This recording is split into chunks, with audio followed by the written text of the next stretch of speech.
No capítulo de número 6, é o texto que vamos ler hoje. Evangelho segundo escreveu São Mateus, ou segundo escreveu Mateus. Capítulo de número 6.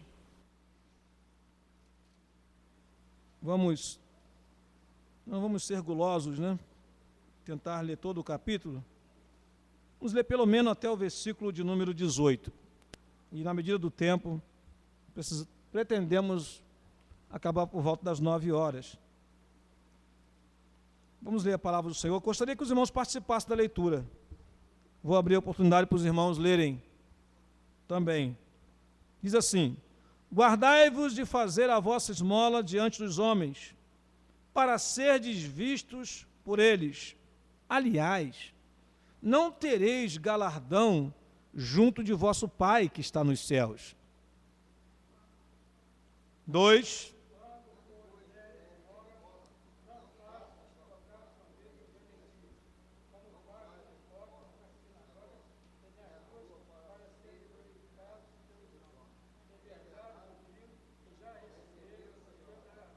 Outro irmão, leia.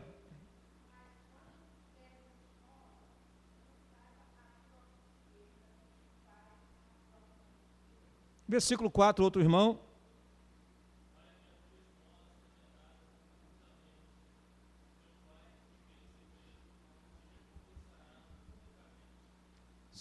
E quando orares, não sejas como os hipócritas, pois se comprazem orar em pé nas sinagogas e às esquinas das ruas para serem vistos pelos homens. Em verdade vos digo que já receberam o seu galardão. 6.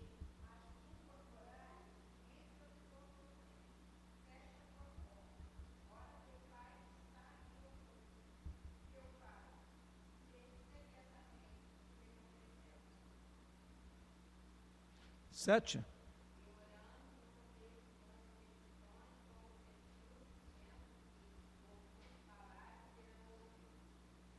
8.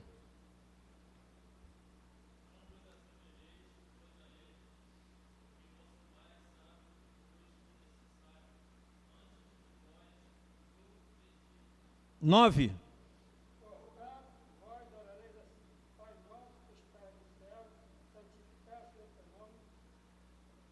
Venha o teu reino, seja feita a tua vontade, tanto na terra como no céu. 11.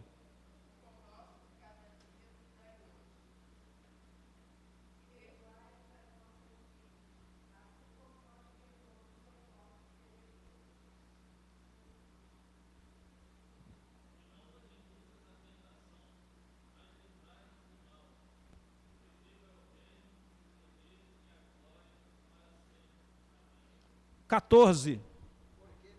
Porque se perdoar aos homens as suas ofensas, também vosso Pai celestial vos perdoará a vós.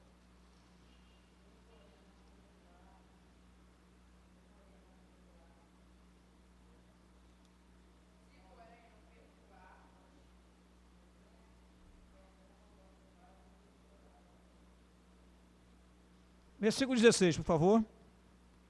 E quando jejuardes, não vos mostreis contristados como os hipócritas, porque desfiguram o rosto para que aos homens pareça que jejuam. Em verdade vos digo que já receberam o seu galardão. 17.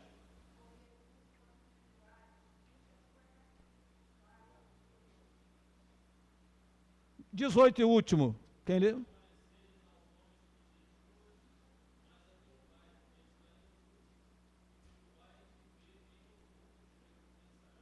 Glória a Deus. Amém. Curva a sua cabeça, vamos falar com Deus. Pai, estamos diante da Tua palavra mais uma vez, que o Teu Espírito possa nos ajudar neste momento, porque foi Ele quem inspirou o Teu servo Mateus a escrever essas palavras. E agora, Senhor, nós nesses dias, ou nesse dia, temos a oportunidade de ter em nossas mãos este livro, ler e nele meditar. Que estas palavras possam falar profundamente aos nossos corações, mudar conceitos, atitudes, opiniões até, e nos faça, Senhor, crescer, Senhor, um pouco mais no conhecimento que vem de Ti e da Tua palavra. Assim oramos e agradecemos no nome de Jesus. Amém e amém. Meus amados, poderia sentar mais uma vez. Nós vamos falar hoje, ou continuar falando sobre esse assunto que é muito importante para a igreja entender o que é o Evangelho hoje, né? Eu lendo essas passagens, eu li no serviço, vim meditando no carro, vim à tarde meditando, eu vejo nesse texto que nós lemos uma tônica, né? uma finalidade. Jesus está mais uma vez confrontando a prática dos fariseus, dos escribas, com a prática que ele espera dos seus discípulos. Ele está mais uma vez criticando as atitudes que até então era vista como algo exemplar, bonito, excelente, com aquilo que ele realmente quer que nós façamos como seus discípulos. E aí fica uma importante lição sobre a atitude no oculto. Se você prestou atenção aqui, no texto, você pode ver que várias vezes está escrito que é o teu pai que vê secretamente, ou o teu pai que vê no oculto.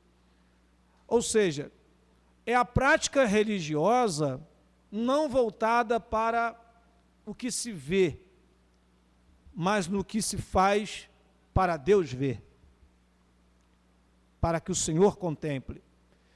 É completamente diferente.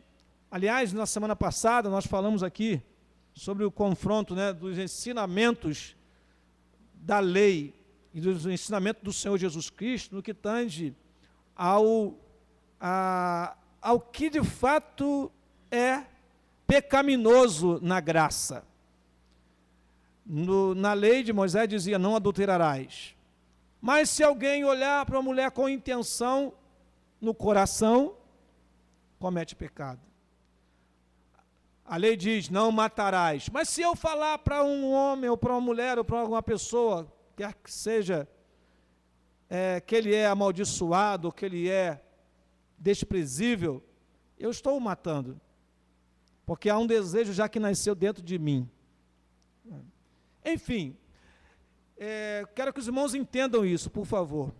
O Evangelho do Senhor Jesus é um Evangelho que está diretamente ligado ao homem interior, ao que somos no íntimo.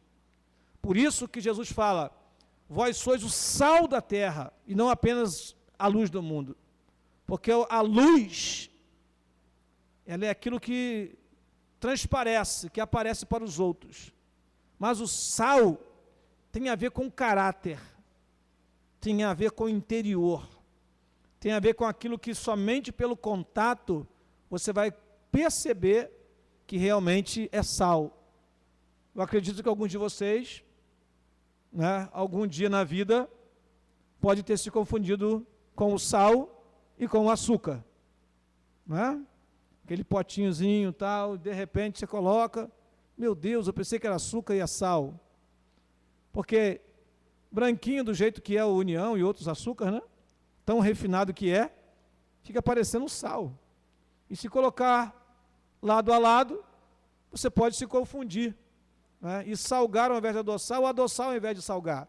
Então, somente pelo contato é que vai se perceber quem é de fato sal e quem não é. E aí, prosseguindo neste raciocínio, né, de que as coisas devem ser feitas não para serem vistas pelos homens, e sim para que Deus veja e recompense, o Senhor Jesus dá pelo menos 3 lições principais neste texto que nós lemos. A lição sobre a esmola, a lição sobre a oração, e dentro da lição sobre a oração nós temos 2 versículos que nos dão uma lição sobre o perdão, e depois a lição sobre o jejum. Né? 3 coisas que os fariseus faziam muito bem naquela época, porém, de modo completamente distorcido. Jesus, então, vai dizer, olha, até aqui fizeram assim. Já receberam o seu galardão? É uma expressão idiomática, ou seja, do idioma. É uma expressão comum para os hebreus. Já receberam o seu galardão é dizer o seguinte, olha, eles fizeram a parte deles como fizeram. Agora, vocês não vão fazer assim, porque vocês não vão ter galardão agindo dessa forma. O galardão virá para aquele que age de modo a que Deus, o Pai, o veja e o recompense segundo a sua obra. Aleluia.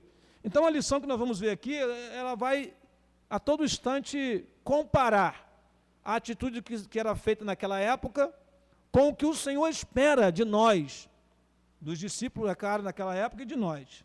Começa assim o texto: guardai-vos de fazer a vossa esmola. Esse guardai-vos, eu estava lendo numa Bíblia de estudo, significa, tenha o cuidado de fazer com que a vossa esmola diante dos homens não seja feita de modo apenas para ser visto pelos homens. O que é esmola? Hoje, no contexto que nós vivemos, muitas pessoas até não querem nem dar esmola, né? Porque, até no Brasil, né, todo mundo dá um jeitinho de ganhar dinheiro. Tem gente que vai esmolar para poder se beneficiar, né, da caridade alheia, daquele que é caridoso, daquele que é misericordioso, daquele que dá. Então tem gente se vestindo de mendigo, né, para poder ganhar dinheiro. Tem gente que vive enganando fraudulentamente as pessoas. Eu já falei isso aqui, vou repetir, que alguém pode não ter ouvido. Eu conheci um rapaz, que eu fui na casa do pai dele fazer uma visita, e eu perguntei, aí o pai dele falou assim, pergunta a ele onde é que ele trabalha, irmão Daniel. Eu falei, você trabalha onde? Ele falou, eu trabalho no banco. Ah, trabalho no banco? Você é bancário? Não, eu trabalho no banco, mas eu trabalho do outro lado. Eu trabalho na fila do banco. Eu e minha esposa trabalhamos na fila do banco. Qual é o seu trabalho? Meu trabalho é pedir dinheiro. Eu e minha esposa, a gente chora na fila do banco e fala para as pessoas, a gente conta uma história triste, e as pessoas um dá 10, outro dá 20, outro dá 30, e assim no final do dia a gente traz o dinheiro para casa, né? Eu fiquei muito espantado, irmão, muito espantado mesmo. Eu falei assim, Jesus, tem misericórdia, como tantas pessoas não podem ter sido enganadas por esse jovem artista, né, que trabalha, entre aspas, trabalha, né? Engana, que trabalha para poder se beneficiar da caridade, né, do amor, que alguém com tanto amor ajuda o outro. As esmolas estão na Bíblia, estão aqui na Bíblia. Se bem que, já que estamos estudando acerca da lei, no Antigo Testamento, Deus não queria mesmo que houvesse pobre no meio do povo. Não queria. Para isso havia o ano do jubileu, onde aquele que perdesse as suas terras tinha oportunidade de ter o resgate das suas terras. Era para que não houvesse pobre no meio do povo, né? E tinha uma certa redistribuição de terra, o que alguém poderia falar hoje de reforma agrária, né? E aí está escrito bem claro na Bíblia, para que não haja pobre entre vós. Os pobres, eles colhiam nas lavouras dos outros. Não tinha terra, a pessoa colhia as espigas e caía no chão. O que caísse no chão não podia ser pego, tinha que ficar no chão. E aí vinham as pessoas rabiscar. O que era rabiscar? Colher tudo aquilo que estava caído, né? No tempo de hoje, irmão, a pessoa recolhe tudo, não deixa nada para ninguém. Não é verdade? A ganância é tão grande que as pessoas não têm sentimento nenhum de caridade, de amor. Então, quando alguém tinha lá o seu campo, ele colhia, e depois vinha, se abria o seu campo para que os pobres entrassem e pegassem o que ficava no chão. E assim havia um equilíbrio para que ninguém passasse fome, não fosse explorado, não se tornasse escravo do seu próprio irmão.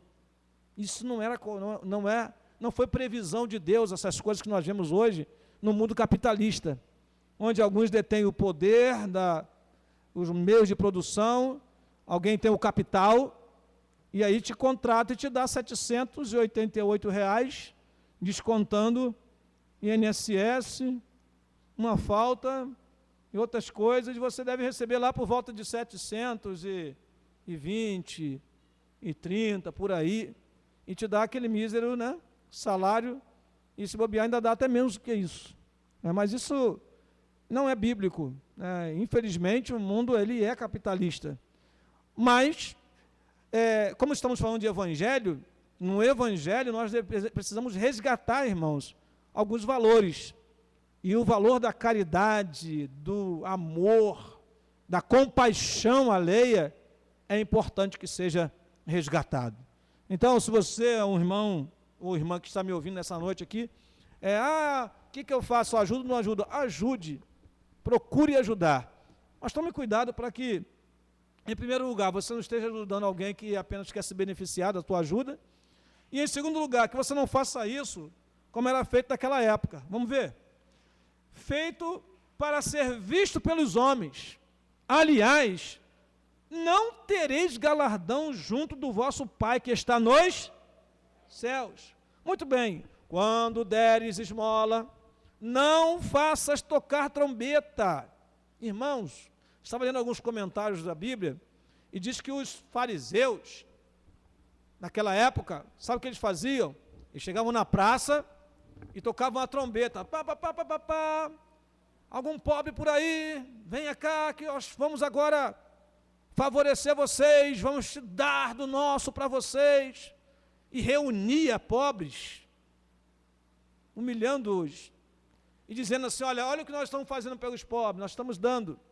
Tocar trombeta significa convocar pobres para lhes dar alguma coisa e mostrar que está dando. Né?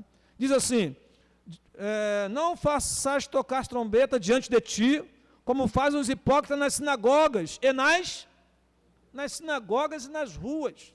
Por isso nós temos que ter o cuidado, irmão. A igreja tem que ajudar, mas nós não podemos aqui tocar trombeta aqui e dizer, já que tarde que nós ajudamos, né, e mostrar isso para os outros como algo que seja até humilhante para aquela pessoa que recebe a ajuda. Né? Esse irmão está sendo beneficiado para a igreja. Irmão, olha lá, irmão, cuidado. A igreja está te ajudando, hein? Isso não é correto, segundo a Bíblia. Nem nas sinagogas, nem nas ruas, para serem glorificados pelos homens.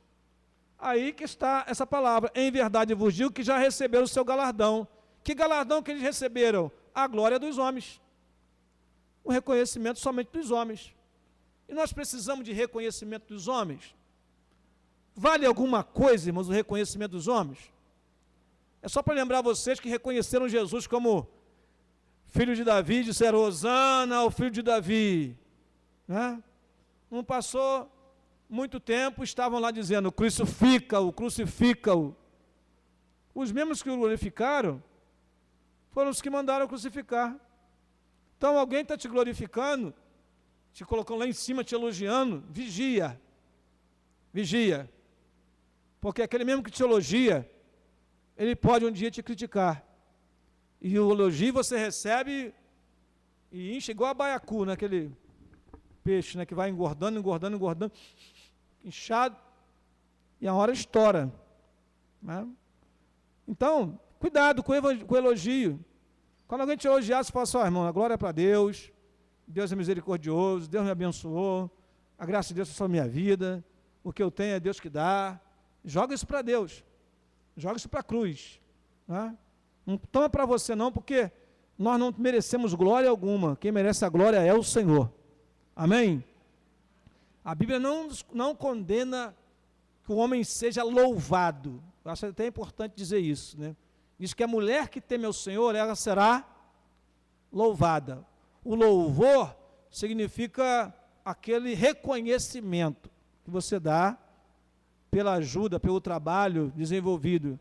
Mas de glória, honra, poder, majestade, só pertence a Deus. Só Ele. Só Ele. Então, irmãos, cuidado com as suas ajudas, né? E aí é bom termos o cuidado. Eu tenho um pezinho atrás com as ofertas que tem o seu valor estipulado. Não gosto, sinceramente. Nós vamos ler o texto aqui e vai dizer exatamente isso. Porque se eu falar assim, quem pode dar 500?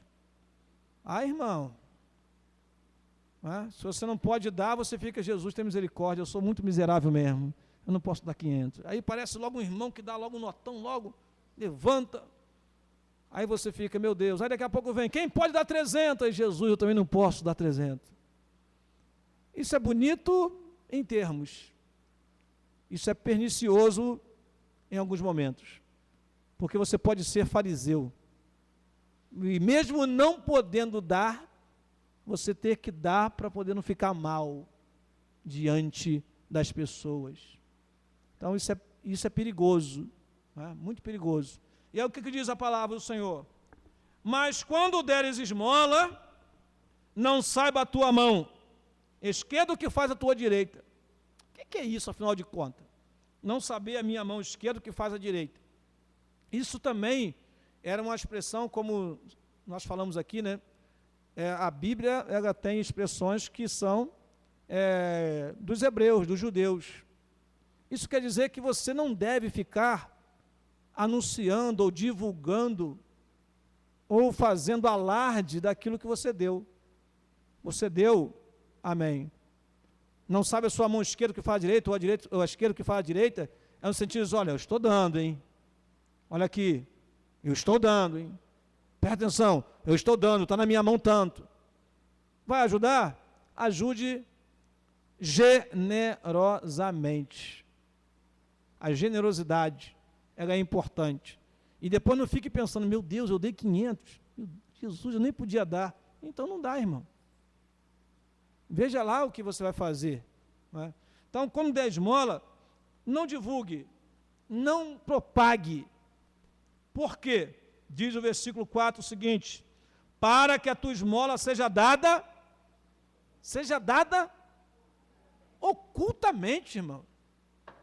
Mas todo mundo tem que ver que eu dei 500. Então você está com o espírito de fariseu. Dá ocultamente. Porque você vai dar a esmola para quem te recompensar? Quem? Deus. E aí o que diz a palavra? E teu pai que vê em secreto, te recompensará. Glória a Deus. Isso aqui eu lembro aqui de uma condenação, né, do pecado de Davi, com uma comparação com uma atitude de quem oferta com graciosidade. Quando Davi pecou, o profeta disse, olha, o que você fez em oculto, né, farão com suas mulheres, com seus filhos, publicamente. Então, veja que interessante, irmãos. O que você faz em oculto é o que vai determinar o que vai acontecer na sua vida futuramente. O que você faz em oculto? Se você peca ocultamente, cuidado. Isso pode se refletir ou ser refletido lá fora publicamente. Agora, se você é fiel ocultamente, também, isso vai se refletir lá fora, lá na frente, na sua vida. E na realidade, eu não vou nem entrar por essa história do oculto, porque isso aqui já é um outro estudo, né? Se a gente observar os homens da Bíblia, né, quando eles tiveram a oportunidade de ficar a sós com Deus, eles tiveram experiências profundas de perdão, de conserto, de revelações. Por isso a nossa vida cristã, ela é de fato aquilo que nós somos no oculto, e não aquilo que nós somos lá fora. Só Deus sabe quem é fiel e quem não é. Só Deus sabe quem é verdadeiramente santo e quem não é. Porque o que vale é a nossa vida no oculto, diante de Deus. E Deus fará com que a bênção dele seja publicada em nossas vidas. Mas você jamais pode dizer, eu sou santo. Santo é o Senhor. Você jamais pode dizer, eu tenho dinheiro. Não tem nada, rapaz. Hoje você tem emprego, amanhã você não tem. Hoje você tem carro, amanhã você pode não ter. Cuidado com aquilo que está no oculto, porque isso vai refletir no que você fará ou será futuramente, publicamente. Amém, irmãos? E quando orares, não sejas como os hipócritas. Aí vem a lição da oração. Pois se comprazem orar em pé, nas sinagogas e às esquinas das ruas, para serem vistos pelos homens. Em verdade vos digo que já receberam o seu. Então, agora vem a lição sobre a oração. Não vamos orar como fazem os hipócritas. A palavra hipócritas aqui, irmãos, ela é muito utilizada no Evangelho para falar dos fariseus. Se você olhar em Mateus 23, vai ver lá a condenação dos fariseus e escribas. O Senhor Jesus Cristo, corrigindo hoje, né? Falando severamente a respeito deles. E aí vem a hipocrisia. Alguém sabe o que é hipocrisia? Ser hipócrita?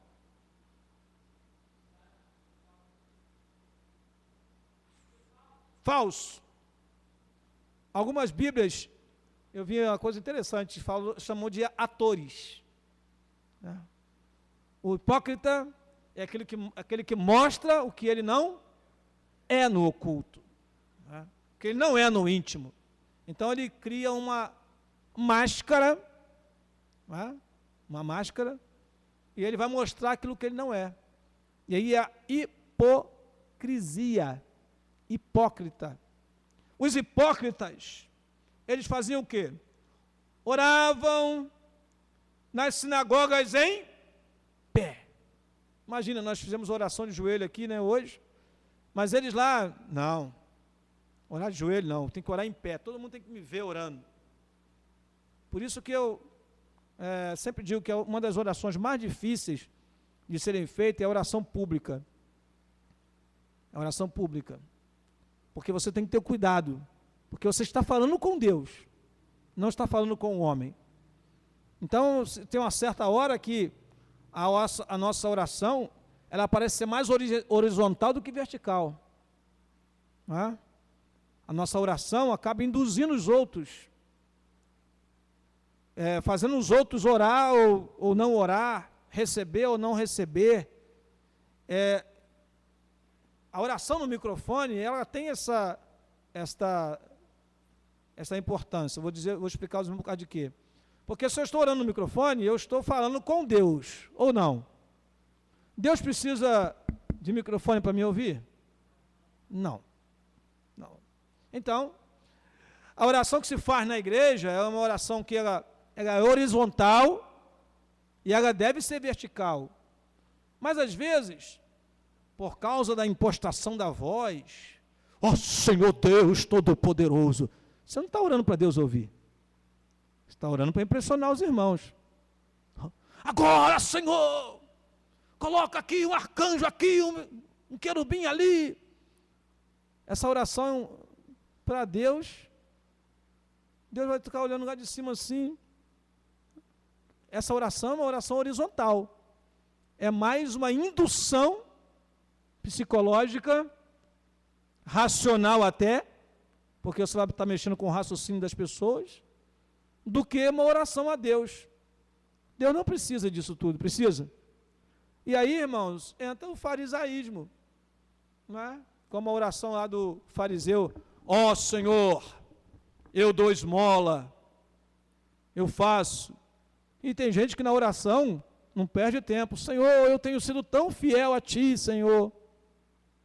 Será mesmo? Deus sabe se você é ou não é.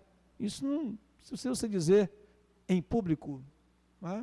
Então a oração nas praças, nas ruas, na igreja, a oração pública, ela tem que ser muito bem pronunciada, para que não pareça que você esteja induzindo a igreja muito mais do que falando com Deus.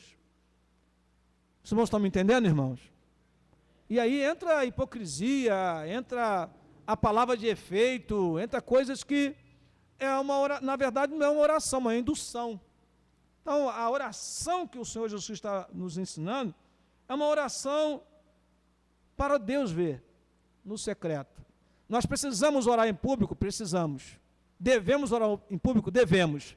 Mas temos que ter o cuidado para que essas orações não sejam orações hipócritas, que expressem aquilo que nós não somos e às vezes nem queremos falar. Amém, irmãos? Então vamos lá. Nas sinagogas, nas esquinas da rua. Para quê? Para ser visto pelos homens. Então aí está a finalidade. Em verdade vos digo que já recebeu o seu galardão. Agora vem a orientação de Jesus. Olha que lindo, irmão. Mas tu, quando orares, entra no teu quarto. Algumas Bíblias vão falar aposento. Algumas Bíblias vão dizer até que é um compartimento onde se guardavam bens ou ferramentas. Ou seja, era um compartimento em oculto. Não era na sala, nem na cozinha, mas era num lugar recluso. Daí algumas Bíblias dizerem quarto, né? Ou lugar, ou câmara de dormir.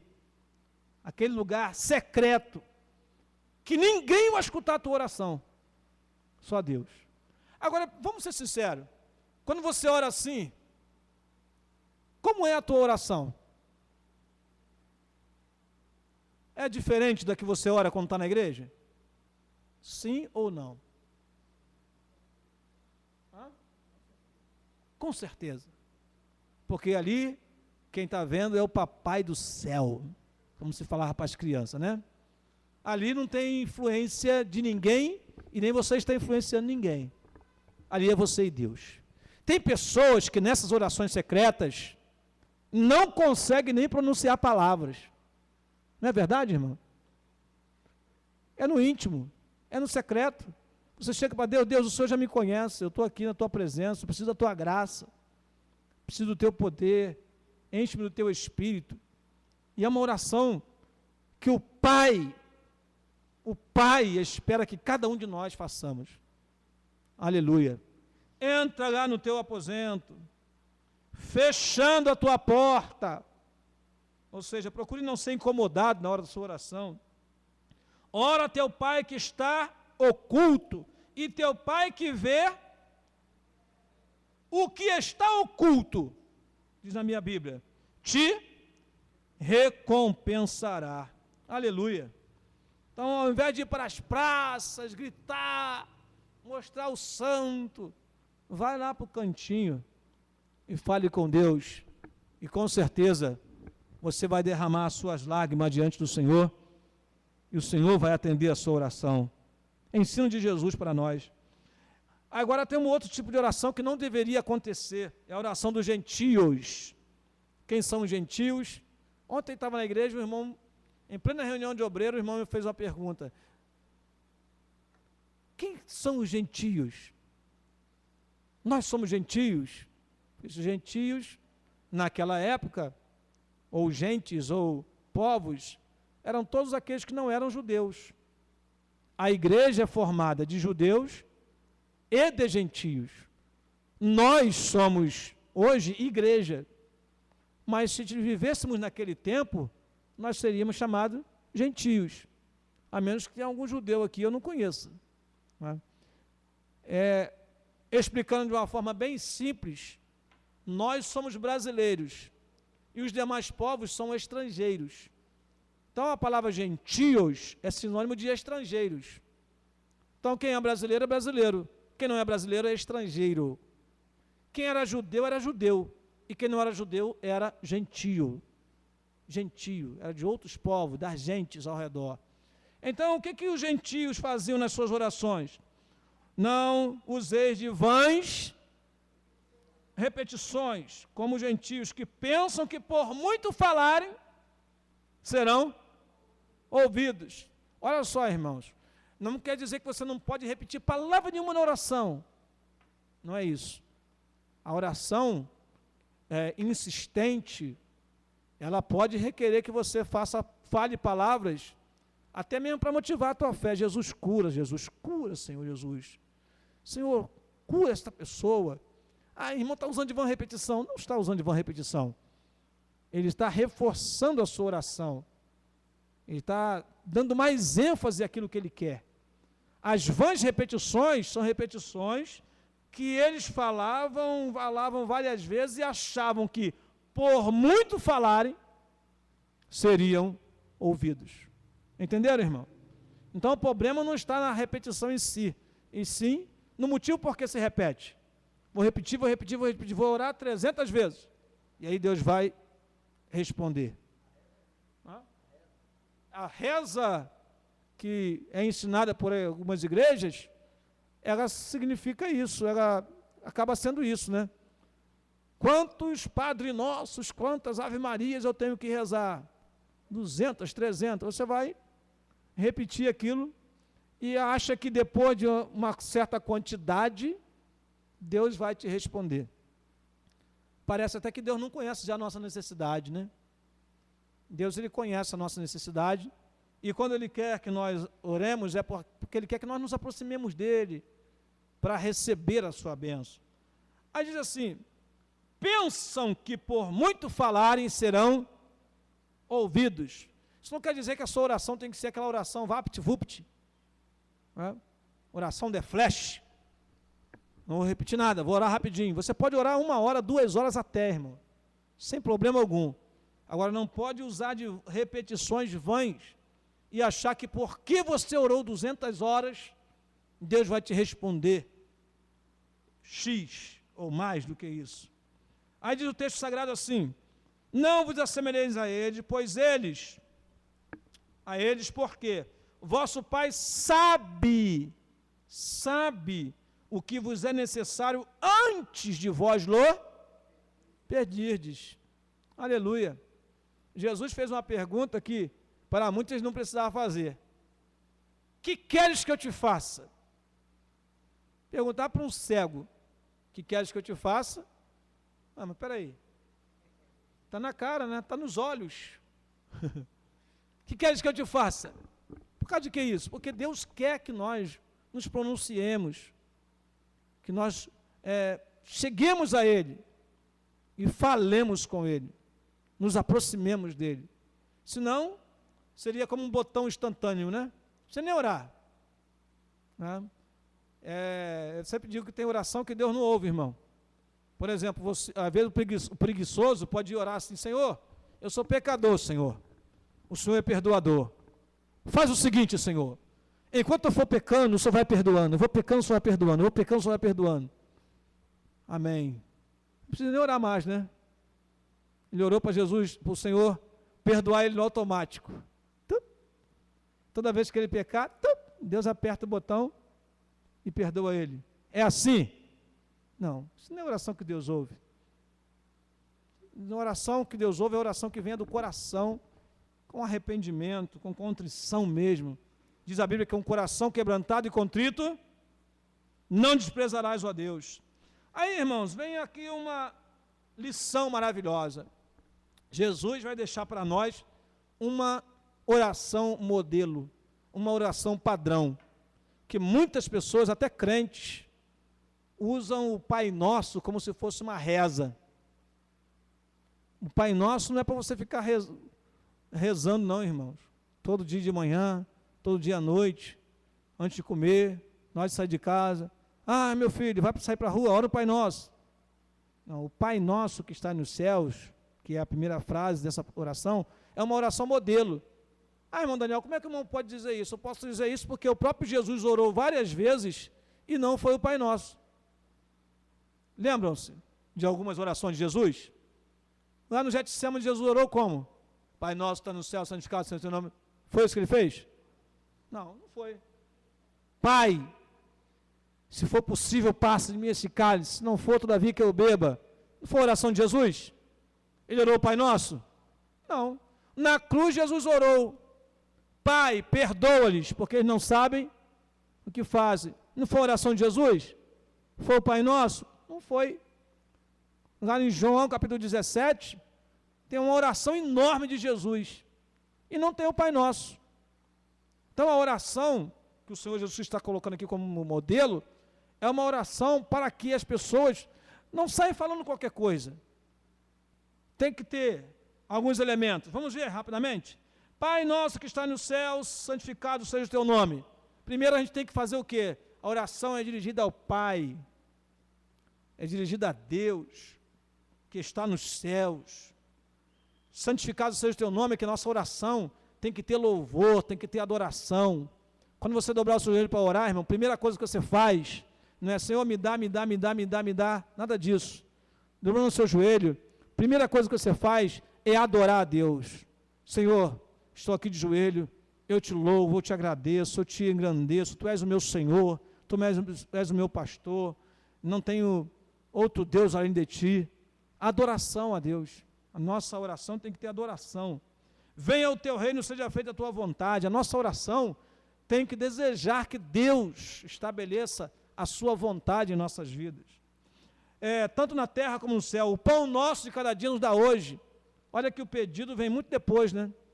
Pedir o pão de cada dia, eu li em algumas bíblias que diz que isso aqui é como se fosse o pão diário. O sustento de cada dia faz parte da nossa oração, pedir o sustento. Ah, mas Deus, Ele vai me sustentar? Vai sustentar você, mas você precisa pedir a Ele, reconhecendo que só Ele pode te fazer se sustentar nessa terra. Perdoa as nossas dívidas, assim como nós perdoamos aos nossos devedores. A nossa oração tem que ter pedido de perdão. Você tem que pedir o perdão. Tem pessoas que são ensinadas diferentes, né?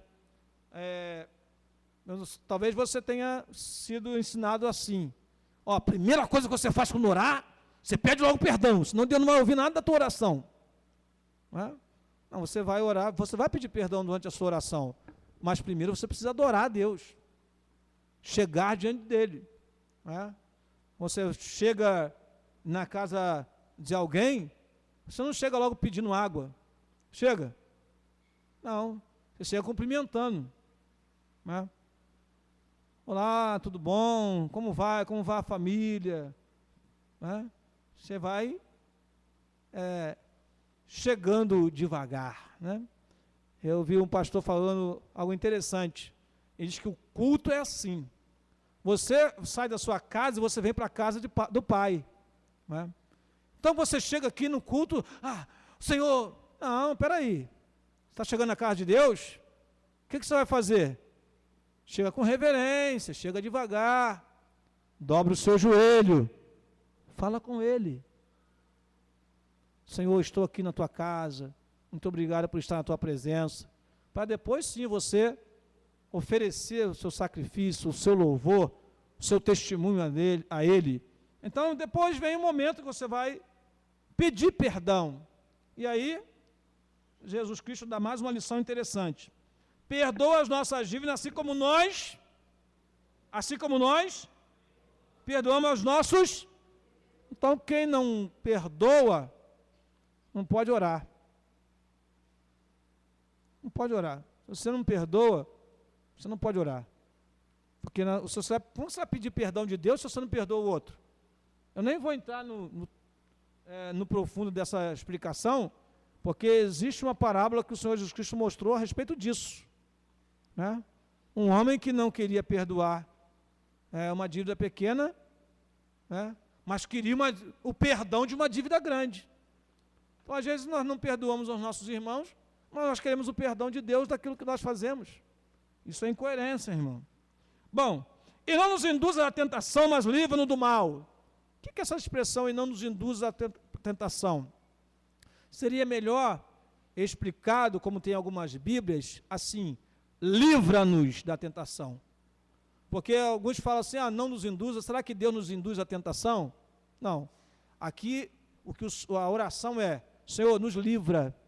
Se formos tentados, não deixe que caiemos nas tentações, não deixe que tropecemos nas tentações, mas livra-nos do mal. Porque teu o reino, o poder e a glória para sempre. Lindo, né? A oração termina com a adoração. Começa com a adoração, termina com a adoração. E tem uma coisa que a gente vê no apóstolo Paulo ensinando, diz que seja conhecidas as nossas orações com ações de graça. Quer terminar a sua oração de forma leve, suave? Termina agradecendo. Tem pessoas que ele ora e fica, Senhor, me dá, Senhor, eu preciso do carro, eu preciso, Senhor, eu preciso do emprego, amém. A oração parece que termina pesada, né? Como se, estou precisando tanto, Deus, me dá logo. Agora, se você fala, Senhor, eu te peço carro, casa, Senhor, mas que seja feita a tua vontade. E eu desde já te agradeço, Senhor, porque o Senhor ouviu a minha oração, que o Senhor vai me atender naquilo que for a tua vontade para a minha vida.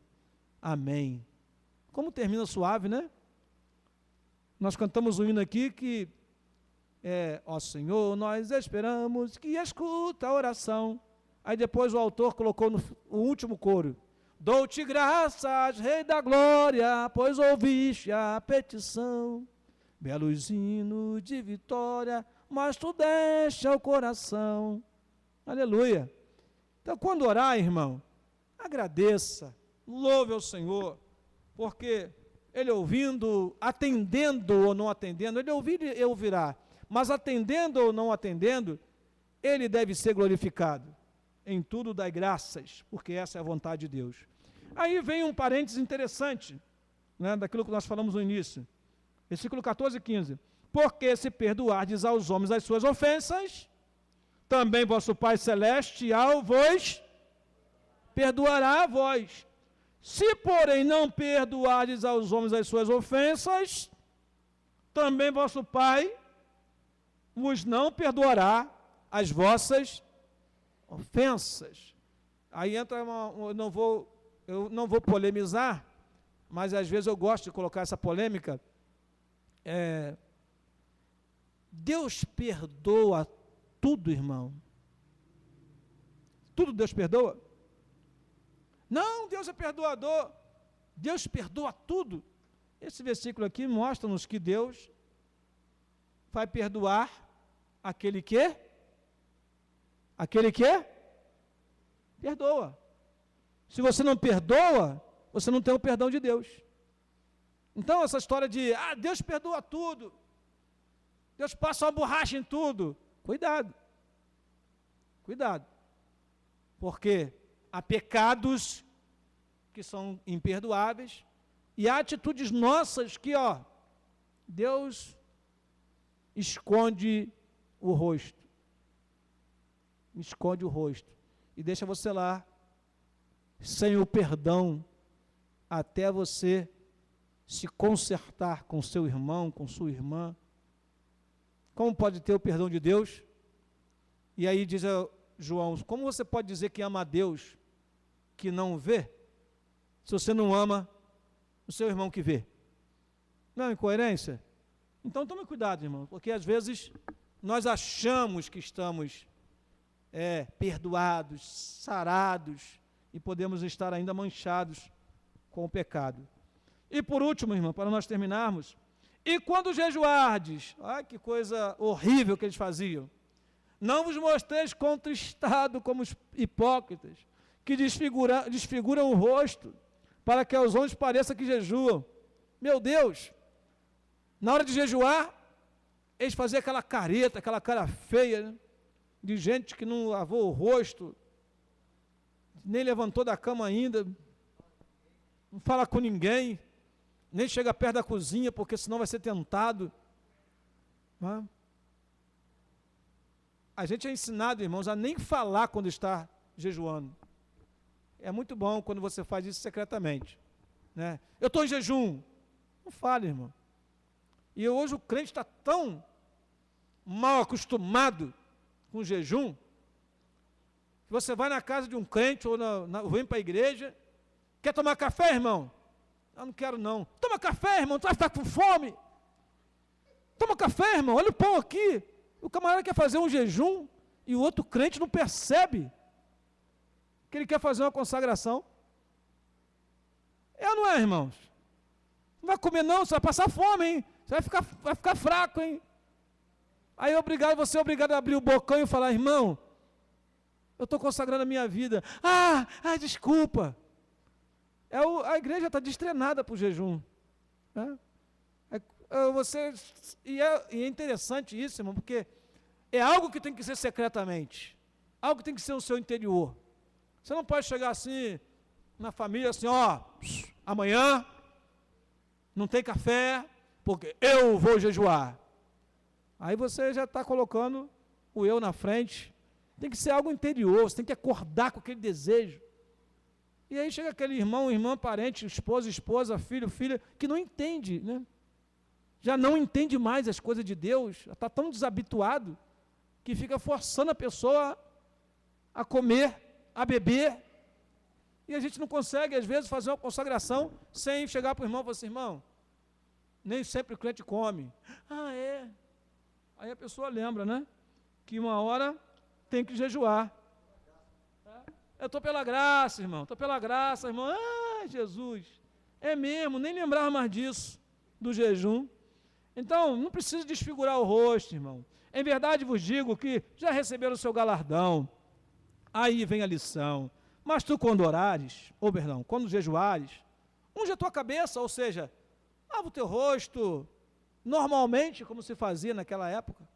Unge a tua cabeça, lava o teu rosto, para que não pareça aos homens que jejuas, mas sim a teu Pai que está oculto. Aleluia. E teu Pai que vê o que está oculto, te recompensará. Glória a Deus.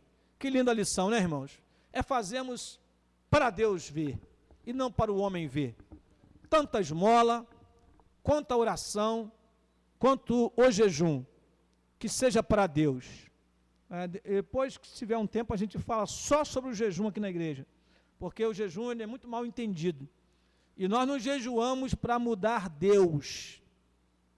Nós não jejuamos para mudar Deus, para Deus fazer aquilo que não é a sua vontade. Não é isso. O jejum ele tem outra finalidade. O jejum é consagração, é devoção. Né? Tem muitas pessoas hoje decepcionados no Evangelho, porque jejuou para Deus fazer uma coisa e Deus não fez. Mas eu fiz jejum, mas eu orei. Jejum não muda Deus, jejum muda você. Faz você ser mais sensível à vontade de Deus. Quer seja para bem, quer seja até para mal. Né? Isso temos na vida de Davi. Né? Quando Davi ele fez um jejum, mas depois ele perdeu o menino, e alguém falou assim, mas agora você não vai jejuar? Não, agora, o que eu vou fazer? Nada. Então, você deve jejuar para você estar preparado para receber aquilo que seja a vontade de Deus. O jejum no Novo Testamento é diferente do jejum no Antigo Testamento. No Novo Testamento, o jejum é um jejum preparatório. Tanto que a casta de demônio que só sai com jejum e oração. No Antigo Testamento não temos isso. No Antigo Testamento temos o jejum que era luto, que era tristeza. Né? Você pode jejuar até em agradecimento a Deus. Não precisa ser o jejum só para ter alguma coisa de Deus. É para você agradecer a Deus, para você receber de Deus a direção. Diz a Bíblia que os discípulos, eles oravam e jejuavam. E Deus designou Saulo e Barnabé para a obra que os tinham chamado. Então, o jejum no Novo Testamento é para isso, para nos dar direção, para nos capacitar e para nos fazer entender a vontade de Deus na nossa vida. Que Deus possa abençoar os irmãos.